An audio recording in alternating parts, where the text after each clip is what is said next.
ঈদের টানা 10 দিনের ছুটি শেষে আজ থেকে খুলেছে সরকারি বিভিন্ন প্রতিষ্ঠান সহ ব্যাংক অফিস। তাই রাস্তায় অফিসগামীদের চাপও বেড়েছে। সড়কে ফিরে এসেছে চেনা যানজট।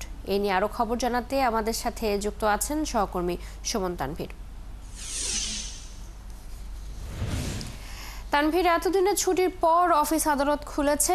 সপ্তাহের প্রথম কর্মদিবসে কেমন দেখছেন সড়কের পরিস্থিতি?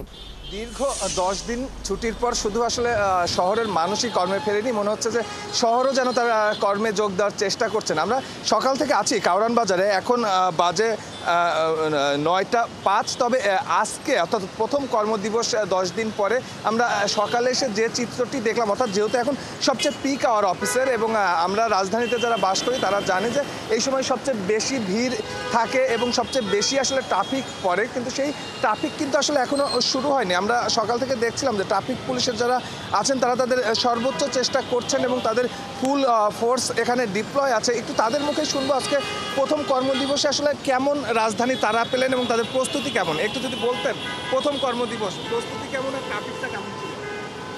আপনাদের ঈদের শুভেচ্ছা। আমাদের প্রস্তুতি পুরোপুরি আমরা আগের মতো ডিপ্লয়মেন্ট দিয়েছি। প্রত্যেকটা মোড়ে মোড়ে আমাদের ফোর্স আছে, মোড়গুলো ক্লিয়ার রাখবে। আমাদের সিগন্যালের লোক আছে, সিগন্যাল অনুসারে চলছে। তবে গাড়ির চাপ নর্মাল দিনের চেয়ে আজকে তুলনামূলক একটু কম মনে হচ্ছে। আমরা আশা করতেছি আগামী রবিবার থেকে পূর্ণ উদ্যমে ঢাকা শহরবাসী ঢাকায় ফিরবেন এবং আমরা চিরচেনা ঢাকাকে দেখব এবং আমরাও পিছপা হব না ইনশাল্লাহ।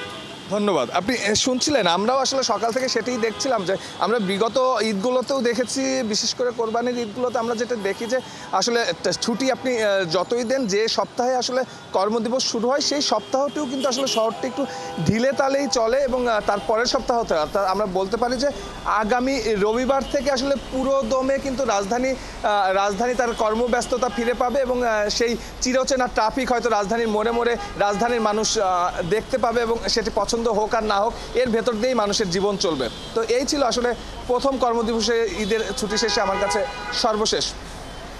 তানভীর, ধন্যবাদ আপনাকে। বেলা বেলার সাথে সাথে সড়কের পরিস্থিতি কিরকম হয় তা নিশ্চয়ই পরবর্তীতে আবারও জেনে নেব আপনার কাছ থেকে।